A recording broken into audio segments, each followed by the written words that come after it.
Hello Malaysia and welcome to another edition of The Nation. I'm Jared Ratnam, and of course today at The Nation we feature a doctor who has been here before and he's helped us out quite a bit with regards to body aches. So we're welcoming back Dr. Yama Zafar, who's from the Chiropractic Speciality Center, the man who started everything here in Kuala Lumpur. Well, if you want more information about the Chiropractic Center, all you need to do is log on to www.mychiro.com.my. And what kind of information are you looking for? Exercises, general exercises. That's something we're lacking. And apparently just off the airwaves while speaking to him, he says, sitting in your chair for long hours is apparently worse than smoking, and we'll find out why. We're going to be talking about knee problems today. Like I said, joining me in the studio is Dr. Yama Zafar. Dr. Yama, a very good day to you, and thank you so much for coming back. Thank you for having me. Well, it is the eve of a public holiday, and you're back here. Of course, you're busy, but you made time to be with us today, and we'd like to thank you for that firstly. But when you talk about sitting, okay, off the air, I was pretty taken aback when you said, sitting is worse than smoking. How do you mean? Well, sitting has been proven to be worse than smoking. Many of us sit at work. We sit hours on end. Some sit as many as 9 or 10 hours a day at their desks. When you have a seated position for long hours, your activity decreases. Right. Your muscles weaken. Your heart does not beat as much.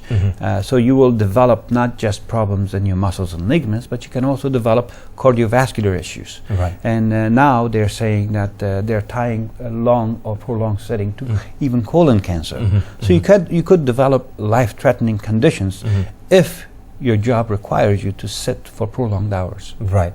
So with that, the main problems you see a lot of patients in your clinic. A lot of people come to you with injuries, come to you with just problems, musculoskeletal problems. What's the most you're looking at these days when in terms of patients? The most common problem that we see in our offices today is, of course, back pain. Back pain is the number one health condition it's inflicting people. Right. It's the same all over the world. Malaysia is no different. Same in US, same Europe, Middle East, or Asia. The second most common problem in Malaysia and also throughout the world, again the same, would be neck pain, followed by knee pain. Reason why is these are the joints that are abused the most, most often by people. Right. When we sit for long times, when we are inactive, muscles weaken, and those weaknesses develop into pain. The areas that are most susceptible is our spine first, followed by larger joints, hips and knees. Yeah, so right. It starts with the spine, hips and knees. Yeah, it starts with the spine. Yes, when you develop muscle weaknesses, your body is not able to keep itself in the erect position it needs to be in, and at the same time, muscle tone and muscle strength gives us stability. Right. Gives us the strength that we need. The muscles and ligaments of a joint is our support tissue. They're connective tissue, and they're the support structures, meaning that they help us be stable. They protect us. They protect the joint. When that stability is gone, or when there's muscle atrophy or muscle weakness, or ligamentous injury or muscle atrophy is muscle weakness. Muscle atrophy is muscle dying out, muscle losing, muscle fibers degenerating. Atrophy happens usually with old age or with an injury or for prolonged sitting. These are all decrease in mass, loss of muscle mass, and strength would be muscle atrophy, literally. So that can happen from prolonged sitting. When you have a weakened muscle or less mass in your muscle, the protection that it would provide you is no longer there. And then you're susceptible to injuries. Small things can cause pain. Right. I've had patients walk into our office and told us that they have done nothing that caused their pain. All they did is a sneeze, and they ended up being knocked to their knees. Well, remember the time when you're sitting in your office chair, sitting at home watching TV, and you do a bit of a stretch, and you get a huge pull on the back or in the neck. Yes, these are all signs of weaknesses. And you do one wrong move, your neck feels the discomfort. It shouldn't be like that. It shouldn't be like that. If you have proper tone, a good muscle tone, good muscle health, that shouldn't happen. Now, the tone could be confusing for some. There are a lot of people that look like they have nice big muscles, or they have good tones, but there's fat inside those muscles, a fatty muscle. How does that happen? It happens because of poor diet. In other words, once we've had good muscle tone, when we went to the gym, worked out, we developed muscles, and we stopped working out, and we stopped watching our diet, so we had more fat in our diet, and the fat gets deposited into tissue. Okay, into your organs and also into the muscles. Muscle is an organ. Right. So when it gets deposited into a muscle, you still feel the mass there, you still look like, but the lean muscle fibers are no longer there. So the lean muscle fibers is changed with fatty muscles. A good example would be steaks. When you go to, they say a nice steak has more fat in it. Okay, fat is good in the steak, but in the human body you want lean muscle fibers. The lean muscle fibers gives you the strength and the agility you need, and the protection that the joint needs.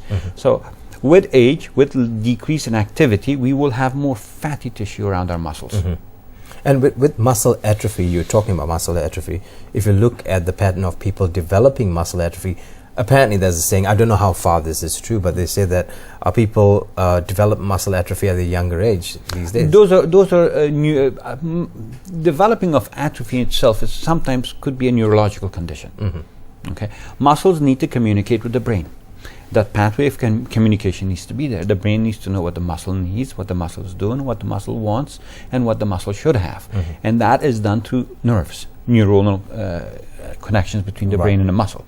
Now, some people have dystrophies or problems that communication is blocked or has problems with it, and then that can also lead to atrophy. In other words, a good example, let's say, of patients that have back pain or back problems that end up having atrophy is when they have a slip disc. The disc has protruded, herniated, or extruded, the layman term for these slip disc. When that protrusion or the slippage occurs, it pinches on the nerves. Right. Well, so if it's a herniation or protrusion, it's the same thing. Herniation, protrusion, prolapse, and even extrusions are all describing what the layman calls a slip disc. Each one has a slight different meaning with a different severity, but generally speaking, it means that there is a problem with the disc. The discal fibers, the fibers of the discs, are no longer where they're supposed to be, and as a result of their migration or their slippage, they are now compressing or pushing against a nerve or contacting a nerve. Okay. Some compress, some just barely touch, others displace and obliterate a nerve. When it displaces or obliterates a nerve to the point where that nerve is no longer functioning at the intensity it needs to function, then muscle loses size and it becomes atrophied. In other words, it will start dying. In order for the muscle to stay healthy, it will need to have a perfect communication between it and the brain. And that is done through spinal nerves. Okay. When that pathway is disturbed or interrupted, that communication stops. When that communication stops, the brain stops recognizing that as part of itself. So a lot of things will start to diminish. Right. So essentially, if you go to a chiropractor just for maintenance, basically what you do is keep the spine in check. Is that it? When patients come to us, we look at their spine naturally. We look at all the complaints that they have. They could have spine, they could have a joint or a sports injuries. If they have a spine, our focus will be the spine. And the number one focus, of course, is to make sure that the spinal bones are properly aligned and that the nerves that exit the spinal bones are not interfered with. Interference with the nerves can come from a bony malpositioning of the vertebra of the spinal bone itself, or a discal misalignment, a spinal disc, a slip disc. Other things also play roles, but these are the two most common. One, the most common is a vertebral misalignment or a disc displacement. In this later part of the century, in the last 20 years, spinal disc issues have become more and more common. 20 years ago, they were not a big deal. They were only seen in the blue-collar workers. Today, they're seen more in the office workers versus the blue-collar. And the number one thing that has changed in the last 20 years is the fact that the office worker is sitting in their chair much longer today than the office worker 20 years ago. the cell phones, Skypes. You no longer have to leave. See how dangerous my job is? I need to sit in the chair. It's dangerous. And turn it at an angle. Yeah, and turning it at an angle. You need hazard everything pay. a chiropractor You need doesn't hazard want. pay. Yeah, see, I need hazard pay. Can someone listen to this and write out a check, please? Well, that aside, with back issues, knee issues, ankle issues, they're all related. Everything is related. There's a song, when you're a kid, your hip bone is connected to your leg bone, your leg. Oh, yes, correct. Everything is connected. It's called the kinematic chain. In other words, what happens when you have a chain, you pull one on this string, the entire chain moves. The human body, everything is connected. We are one organism. Multiple parts.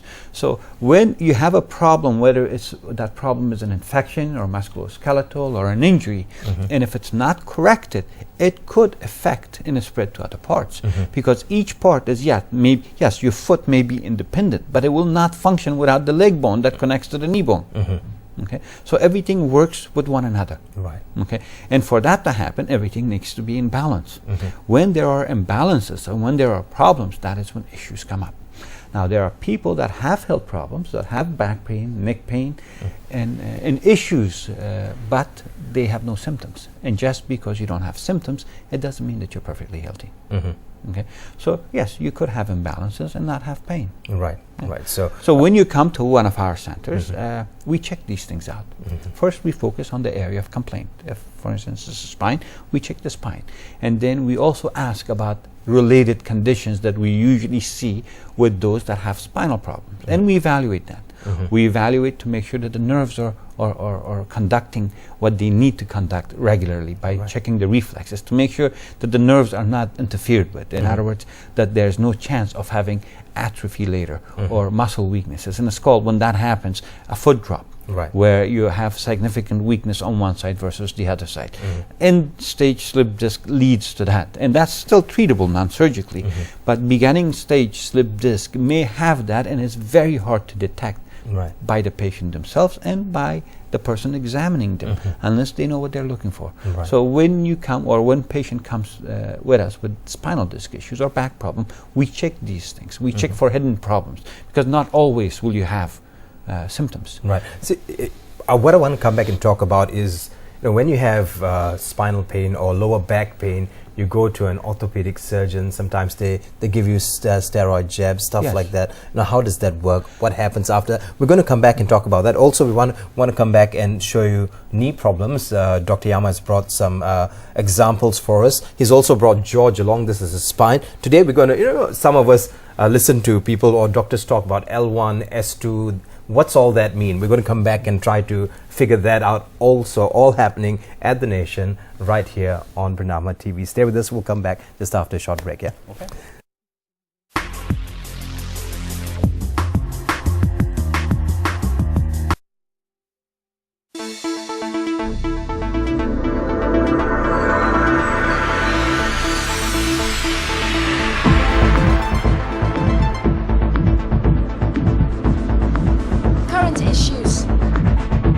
Latest headlines, illuminating visuals, everything right and now on Bernama News.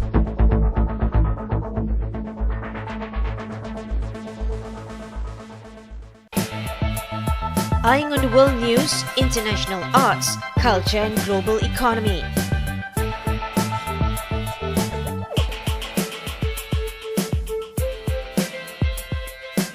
Get insights on some of the most important events and happenings across the continent with Global Today, 10:30 a.m.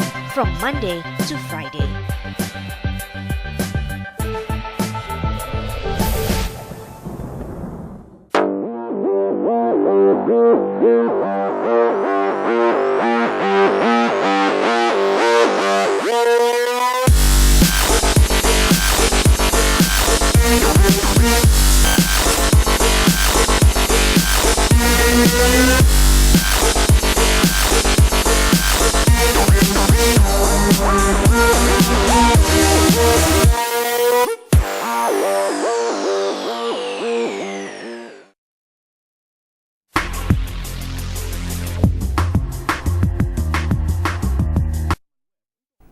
Hello Malaysia and welcome back to The Nation. I'm Jared Ratnam and today with me in the studio is Dr. Yama Zafar from the Chiropractic Speciality Center. And if you want to find out a little bit more about what he does or find out about the exercises which we will be giving you shortly, just log on to www.mychiro.com.my. That's www.mychiro.com.my. So we're talking about knee problems now, and essentially when you talk about knee problems and back problems, they're all related. Hip bone connected to knee bone, knee bone connected to whatever else bone. With knee problems, what kind of knee problems are we looking at? I mean, generally in Malaysia, you get a lot of complaints with regards to the knees, me included. What kind of complaints do you usually get? We get a lot of complaints. We get all kinds of knee issues and knee problems. Malaysia is unique. I actually have a lot more knee patients in Malaysia than I did in US. A lot more knee patients. Malaysia Boleh, correct. And I've hypothesized many reasons for this, but I suspect that there are two issues that Malaysians have that is unique. One, of course, in Asia and also in Muslim countries, we take shoes off before we enter a house. Right. Okay. When we do that, our foot is susceptible to the surface we walk on. In other words, the arches, the normal arches that we have, no longer has the support that most shoes offer it. So as a result, what happens is that arch falls down. Right. The arch is to be held like so, and if you have a shoe, the foot is supported, when the arch is supported. When the shoe is gone, when that support is gone, the arch falls flat. And that can put stress not just on the ankle and the foot, but also can affect the knee. Right. The second issue that is very common also in Malaysia, in Malaysian homes, is stairs. Okay? Land is expensive in KL. Right. So people don't, US, a lot of land. So people build ranch-style homes. In other words, the house is wide, one floor, okay, and occupies 3,000 square feet, one ground floor, that's it. But in Malaysia, it's usually this way, and it builds straight up. Straight up. Okay. Right. So what that means is that you walk up and down stairs, okay, which is fine. But that is if the standard was maintained. Ideally, for a stair not to cause problems for you, it needs to be about no higher than 8 inches. 6 to 8 inches is normal. But I have seen, we've gone home shoppings and house shoppings. When I see stairs of different varying depths. Right. There's not a set specific standard. If it is, it's not being followed. I've seen even a foot long. I mean, that's a knee killer. I mean, and generally we are a creative bunch, and we try to create as we go along, even with stairs.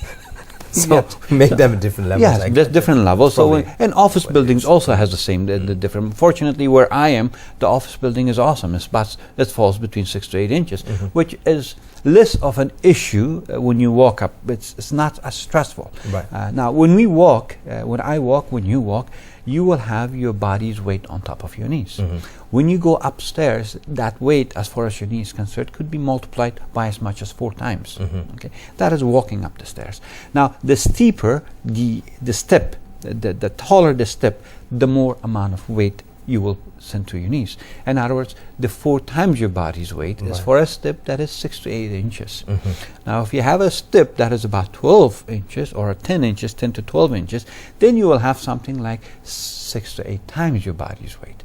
And if you happen to go up and down these stairs throughout the day, then you will wear out your knees prematurely. Okay. What is even worse is for those that run upstairs.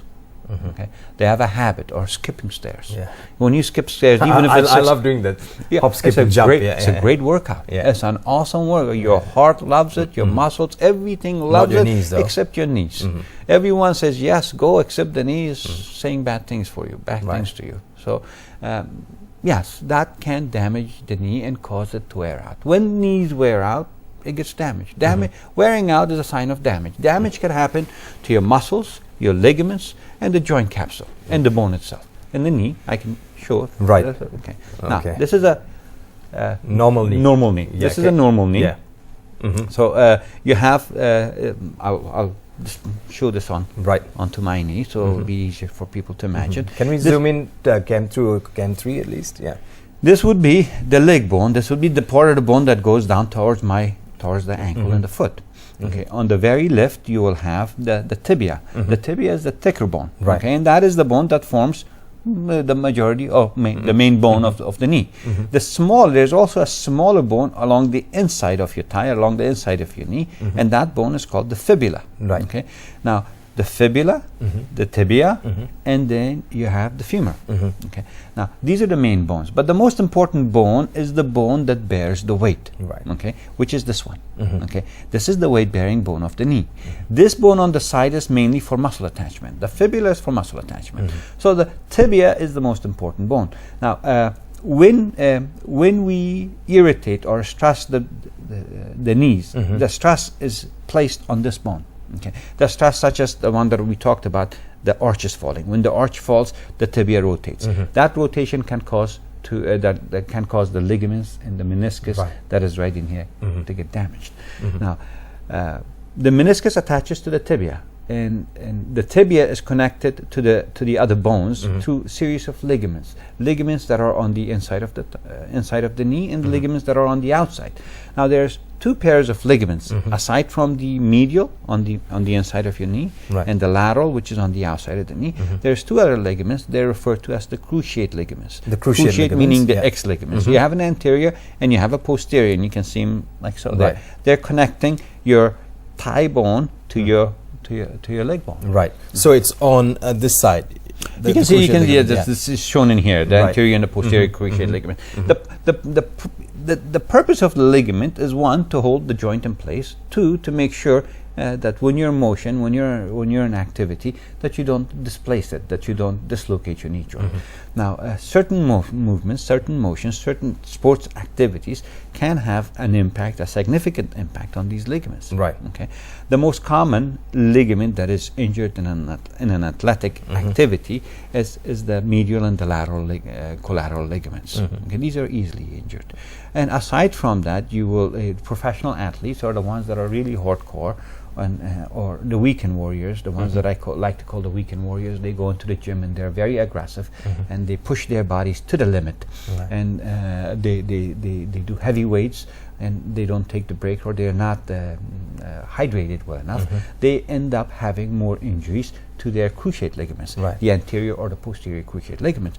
Now, the intensity of that damage can vary. It could be a mild tear to a complete and partial rupture. Okay, a complete in full rupture requires surgical intervention.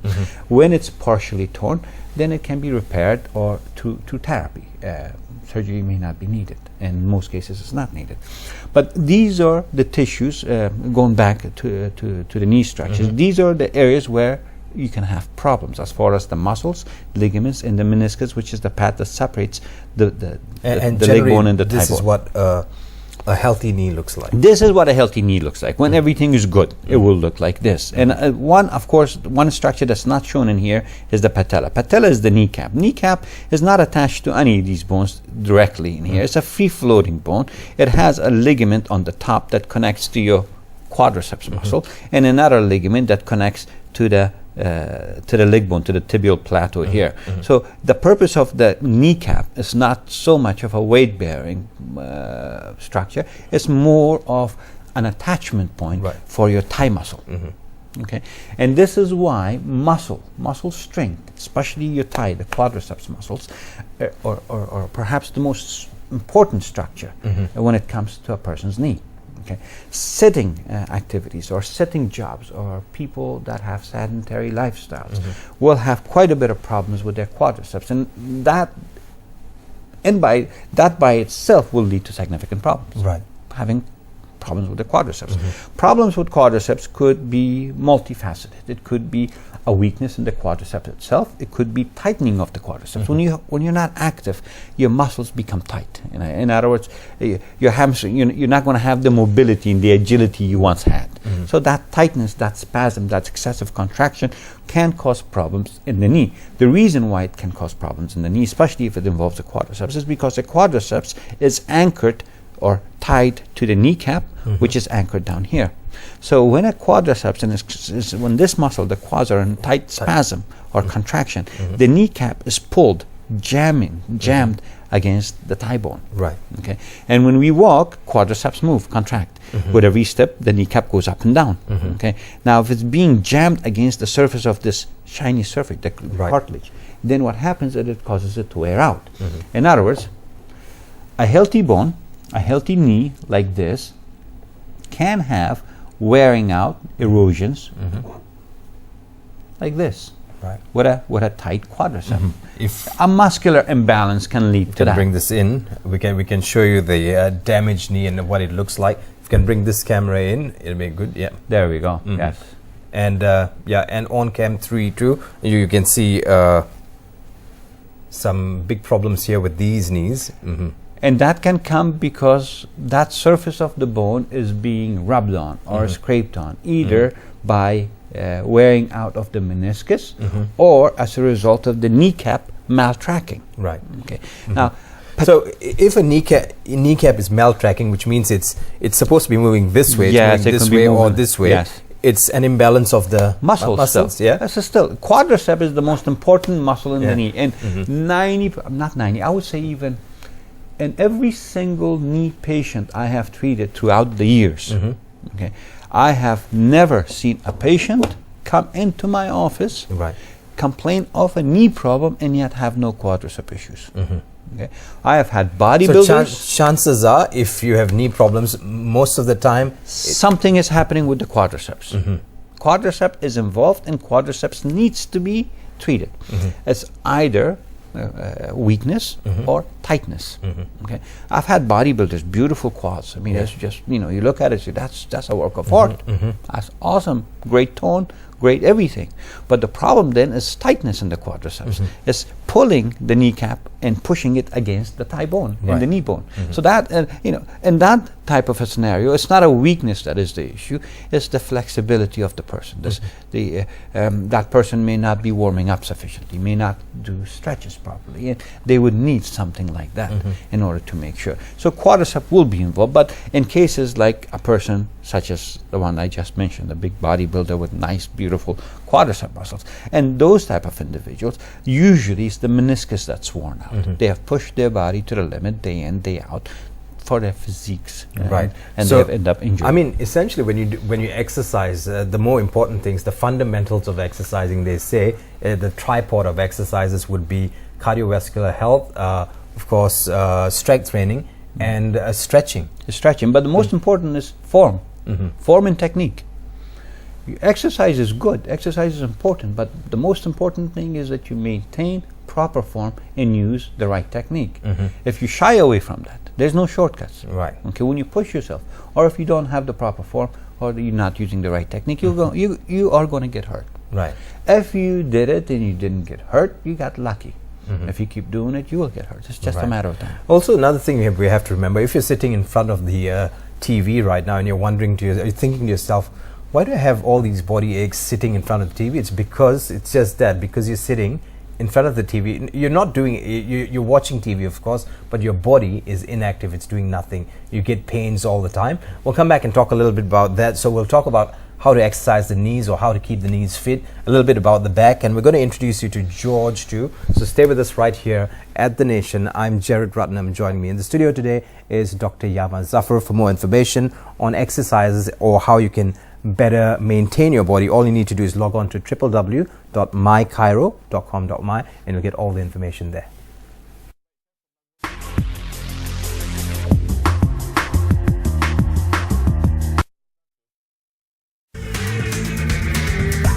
Start your day with Pranama Today. News updates, live discussions, sports and entertainment. Don't forget to watch us on Pranama TV, Monday to Friday, 8 to 9 in the morning.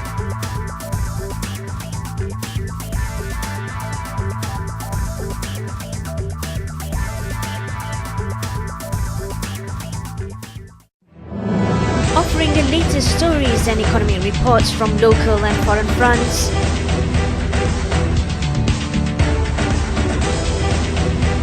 Catch live, breaking and latest news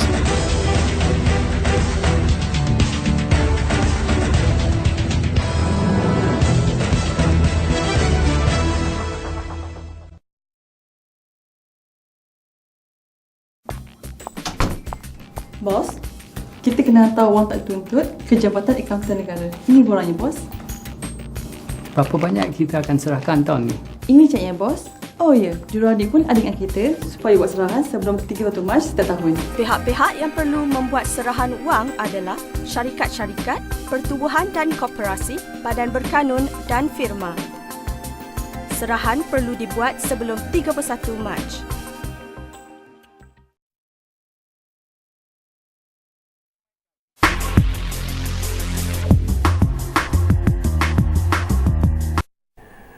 Welcome back to The Nation. At The Nation today, we're talking about knee problems, we're talking about general health, and how to keep yourself healthy by just doing simple exercises. That's going to be happening towards the end. But the bigger problem now is our knees, and it's because we sit too much, or because we've got an imbalance of muscles, we've got weak muscles, or the muscle seems to be spasming. What muscle are we talking about? Most of the time, apparently, it's your quadricep muscles, which would be your thigh muscles, and your hamstring muscles in the too. back, Yeah. yes. So we've already seen what a healthy knee looks like. We've seen a partially damaged knee. How bad can the damage be? It can get really bad, unfortunately. Right. And for some it does, and for a lot, in fact, it does. Damaged knees do not happen overnight. It takes months, and in most cases, years to develop. And unfortunately, most of the patients that we see in our offices is not the early damaged knee patient that we see. We have, oftentimes, we see the ones that are late damaged. Right. In other words, when we actually just right before I came in, I had a patient that I've had 3 surgical procedures on one knee and 2 on the other knee, and the surgeon wants to do some more, and she has said enough is enough. So and she's in her early 40s. Wow. And it has not. A lot of people think knee problems is synonymous with old age. Not necessarily. It can happen very early in life. I've had teenagers that have had knee problems, and I've had actually even adults in their 70s and 80s that have had significant knee problems. So the issue is to prevent it.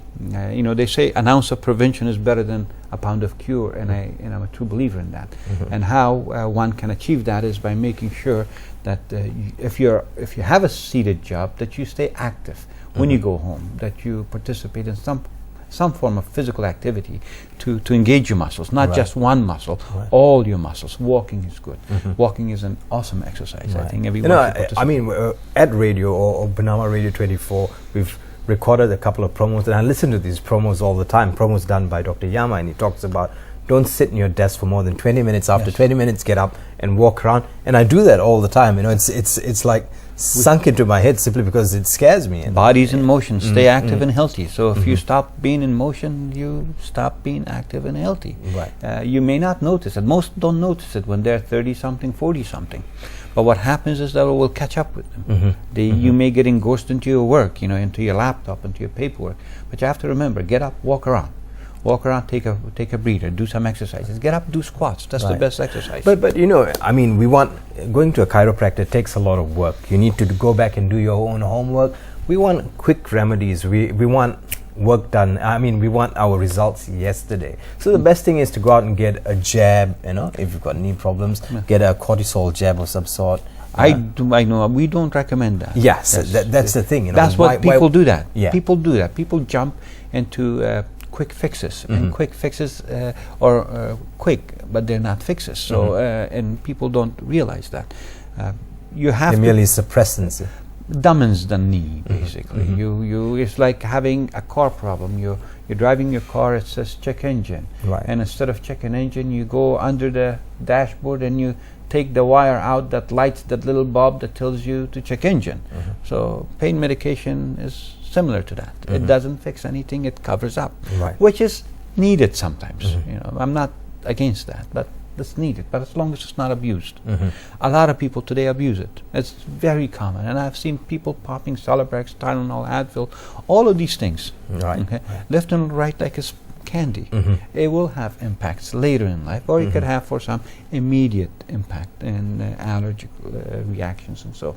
But personally, what I tell patients is to stay active, stay fit, stay healthy, and when small issues do come up, don't ignore them. See a professional. you can see us. If you don't want to see us, see someone else. But Right. see someone. Don't ignore it. Don't let it become big.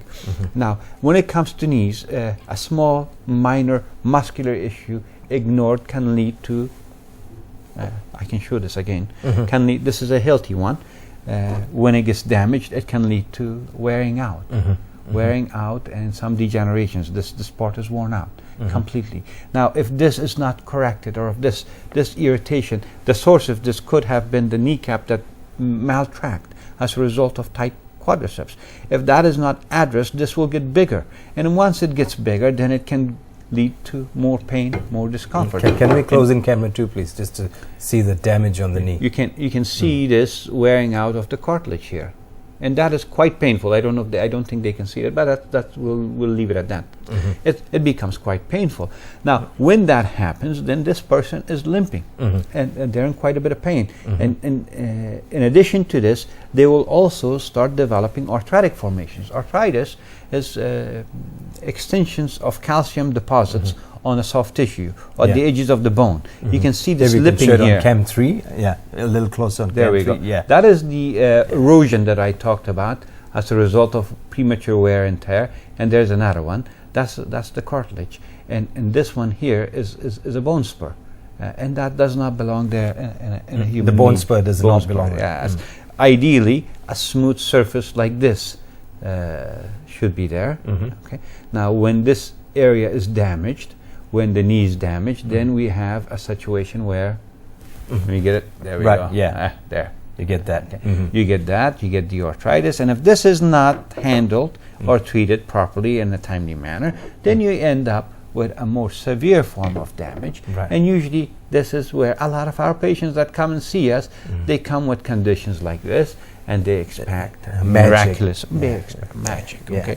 And we entertain that. We try to do as much as we can for these patients, and we can, to certain degree, get rid of a lot of their limitations. When a person comes in with this type of, let's say they're in their 60s and their 70s, when they have so much knee pain, every step is painful for them, how are they going to be active? And if they're not active, how is the heart going to function properly later in life? So this can cause problems later in life, not just with the knee and your hip or back, but it can also cause cardiovascular problems because this person now, this individual now, is not walking, is not being active because they're in too much pain to do anything. So we have to get rid of their pain. And I would not recommend for him to go and get jab after jab, cortisone and this and that, to make him feel better so he can walk. Essentially, what do these injections do? A lot of people say actually cortisone is more damaging than it's helpful because it can wear out tissue inside. But it's an anti-inflammatory, it's a steroid that goes in there. It desensitizes the inflammation, it breaks the inflammatory cycle of the knee itself, it reduces the pain. Fluids are not compressible. You cannot compress when you say fluids. when it reduces the pain, it reduces the inflammation. Yeah, it reduces the inflammation. The inflammation, when the swelling in the joint subsides, pain will also reduce. Because when a joint is inflamed, when it's swelled up, that swelling, that fluid, those fluids will have a compressive effect on nerves and sensitive tissues or tissues that have neuronal sensations. Okay, so then you will appreciate pain. Then you will sense pain. So these medication there is basically, for the most part, intended to reduce the swelling and to desensitize the nerve. So the swelling may go down. The cause is not addressed. It's an after effect. It's an afterthought. In other words, you see a pothole, but you don't address the pothole. You just cover it up, but in time that pothole shows up again. Of course, there are also complaints about these jabs and how they crystallize and under your kneecap, things like that. I've heard stories like these. Yes, there's complications, and there are new injections coming out every day.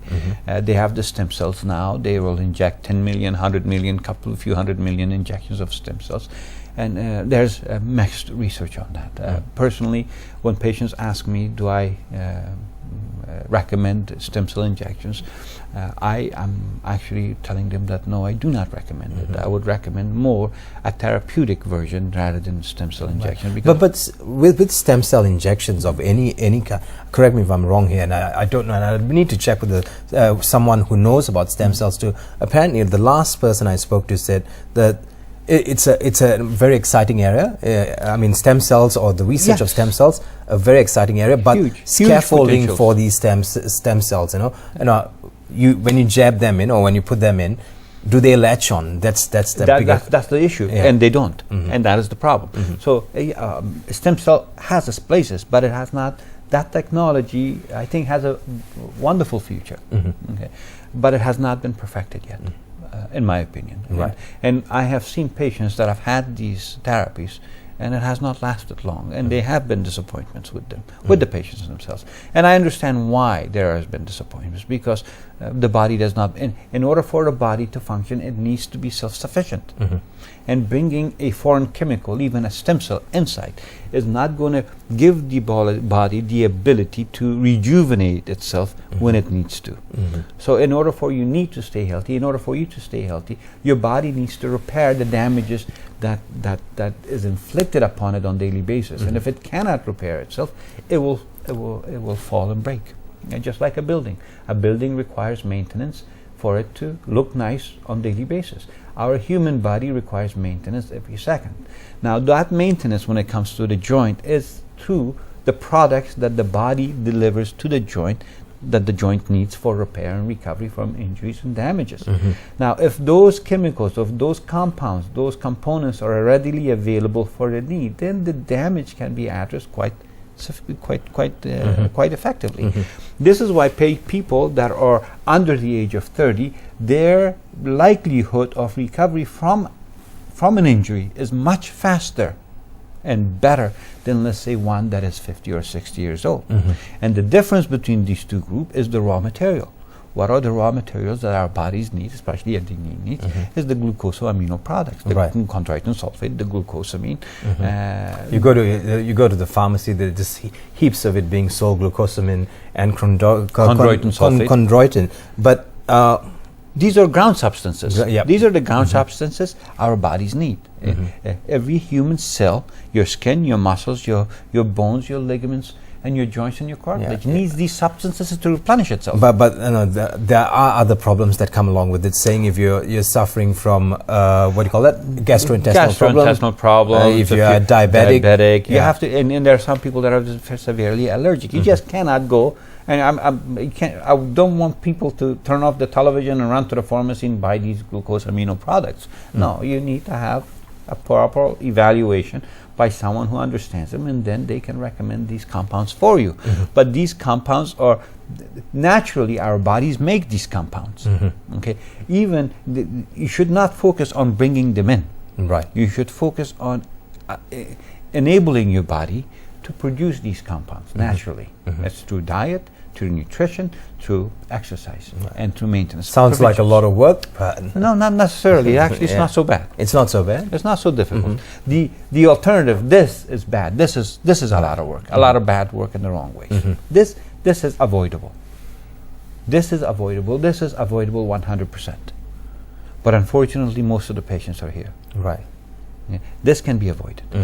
So if I'm at a stage where things are, say, semi-bad or bad, how can I rehabilitate myself? Yes, So that's a question. We're going to take a short break, and we're going to come back with that shortly right here at The Nation. Joining me today is Dr. Yama Zafar. For more information on exercises and a little bit more about Dr. Yama, all you need to do is log on to www.mychiro.com.my. Stay with us.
mengamalkan nilai-nilai murni. Ia boleh membawa manfaat dan menjadi teladan untuk semua. Ingat, ada yang melihat. Semarakkan nilai-nilai murni setiap masa.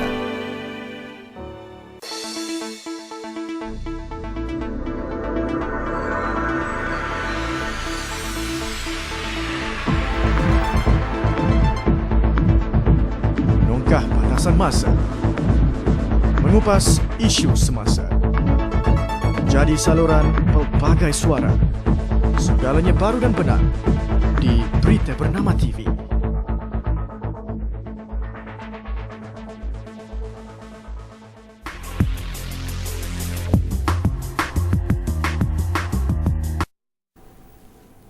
Welcome back to The Nation. I'm Jared Ratnam. Today we're talking about knee problems. Joining me today is Dr. Yama Zafar. We were talking about the various degrees of knee problems or knee injuries and how bad it can get. Now the problem is most of us wait till the very end before we seek the help of an orthopedic specialist or a chiropractor, and now these things can be avoided through exercises. So correct, yes. Yeah. Exercise is important. It's integral in each therapy, or even if you have surgeries, even if you had surgical procedures done on your knee or any part of your body, you will need to exercise to get your muscles and ligaments and soft tissues back to a state of health that is good for the joint. And these are no different. I usually recommend patients or people that have knee problems to exercise on a regular basis. And for the ones that don't have knee problems, they can also do some activities to make sure that they don't develop it, because it's a common condition. We have some exercises. Right. Can we just put out the show a couple of exercises? We'll start with, of course, knee exercises. Yeah. And these are this is a hamstring quadriceps stretch. This is, yes, we talked about the quadriceps earlier, and we said that the quadriceps are very important in maintaining a healthy knee. Right. And this, of course, is an exercise that's geared specifically towards the quadriceps and to make sure that the quadriceps. You don't have to be Arnold to be able to do this. Everyone can do this. Anyone can do this, and it can also be an eye opener, and it can tell patients if they have knee problems. Right. So if I'm going to can we bring back the first slide, please? When we do a quadriceps stretch, how much can we? How long should we be holding the stretch in? I would say about 2 to 5 seconds, depending on severity of pain. I think they're showing the next exercise. Next exercise is the knee push down into the floor. They went to the next exercise, but the exercise we just had on the screen a few minutes ago. Can we hold this exercise on the screen, please? Yeah. Okay, we're going with this one now. This is also a quadricep exercise. This is for strengthening. The last one was more for stretching. This one is more for strengthening. Basically, what you do is you put a pillow under your knee. Right. Put a pillow under your knee. Put a pillow under your knee, and then you squeeze down. You push your knee towards the floor. In other words, you're pushing it towards and holding that contracted state of quadriceps. The purpose of this is to strengthen it. Now, of course, with any exercise, as with any exercise, you want to make sure that it's pain-free. You know, they used to say in the old days, no pain, more gain, but that is incorrect. When you have no pain, there's a lot more to gain. So make sure that none of these stretchings or exercises that I'm showing you, that we're putting on the screen for you, are causing you pain. And if they are causing you pain, you need to stop. And this, of course, is no different. Right. And you want to make sure that you do this. You do it on each knee, even on your healthy knees. Just don't concentrate on the or the bad knee, or on the knee that is problematic. Because usually people, when they develop problem in the right knee, and in time they will also have similar issues on the left knee. So if you've developed issues with one knee, I want you to work on that knee, but you can also do the same procedure, same exercise on the opposite knee. So do 5 reps on each side, hold 2 to 3 repetitions seconds, on each side. 5 repetitions, yes. And if they can't remember these things, they don't have to worry about it. They can go to mychiro.com.my, or they can Google Chiropractic Specialty Center, our clinic's name, and they can go to our website. They have a section under exercises, and they can click and download these things, and they can do the exercises at home. But exercise is important. They must do regularly on a daily basis. And the next exercise is also for, if you can go to the next slide. Right, we go to the next, the squat, the epitome of lower body exercises. Right, yes. This is a squat. This is a good exercise, not just for the knee, but also for the back. This is a supported squat. Basically, you're standing against the wall, and you're not going all the way down 90 degrees as Right. you can see in figure B there. Slightly, you're going just a little down. You're squatting barely, but you want to make sure that your knee does not go past your toes. Right. Okay? Once again, you don't have to be The Rock or Arnold Schwarzenegger to be able to perform these exercises, because the problem is most of us say we're too old to be doing all these. No, anyone can do this. Yeah. I have 80 90-year-old patients that are doing this, but the main thing, of course, the main thing to remember is exercise must be pain-free. Right. Okay. If you have pain, you cannot do any of these exercises, because the chances are that you will damage yourself more. In other words, you're not stable enough for these exercises. So this is no different. Of course, this is an awesome exercise. This is great. This is very effective. It has very quite a bit of therapeutic value, not just for your knee, but also for your back. Okay. And it will improve functions both at the knee joint and at the back. It will strengthen your quadriceps. It will stabilize you, and it will speed up your recovery and healing. But it must be done correctly. Right. So you slowly lower yourself while you're supported against the wall. You gently go down, but you don't go down 90 degrees. You barely, just a little bit of flexion. And as you improve, as you tolerate that more and more, you can flex more down. You can bend more at the knees.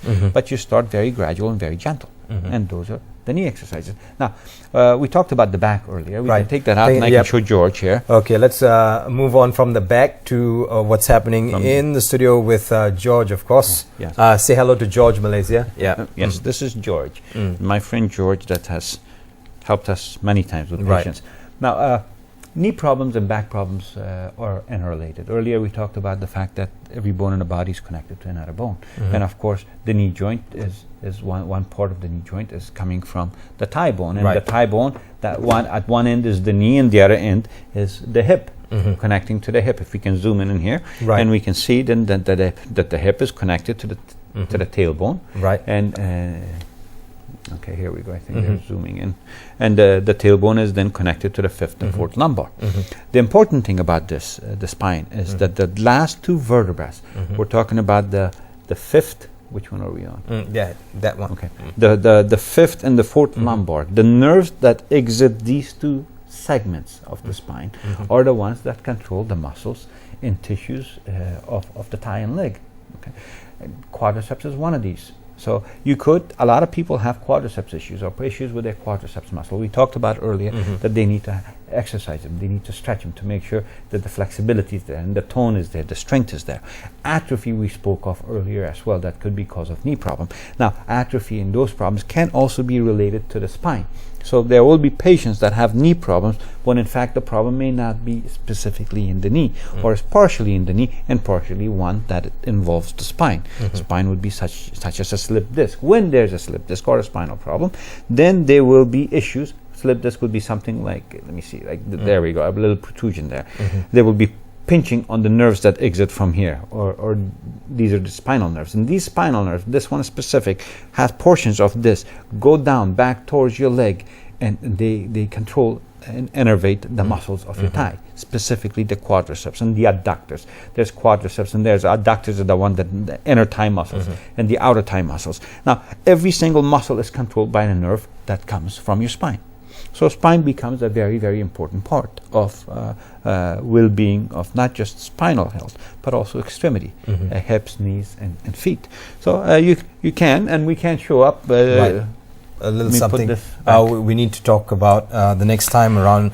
We bring Dr. Yama in here. The spine, there's so much to talk about. Understanding the spine, understanding what's L1, L2, simple things like that we need to. Yes, and a lot of times when we talked earlier, we said L1, L2. Anytime you hear the word L, it refers to lumbar. Lumbar means low back. Lower back. So you can say L for low back, or L actually for lumbar. And thoracic is the rib, the caged part of the spine. It's ribbed so it can protect our internal organs, and those are T's. T1 through 12. And then you have the cervical, which is referred to as C1, C's, C1 through C7. C1 is the first segment in your neck, and so C7 first is the starts last. from up here. Base of the skull, this one right here. Base of the skull, this is the occipital bone, the base of the skull, and the one beneath it, it's C1, first cervical. And there's 7 cervical bones, 7 little bones in your neck. Those 7 little bones are followed by bigger bones, and those are called the thoracic spine, and that falls right here, and they're from T1 to T12.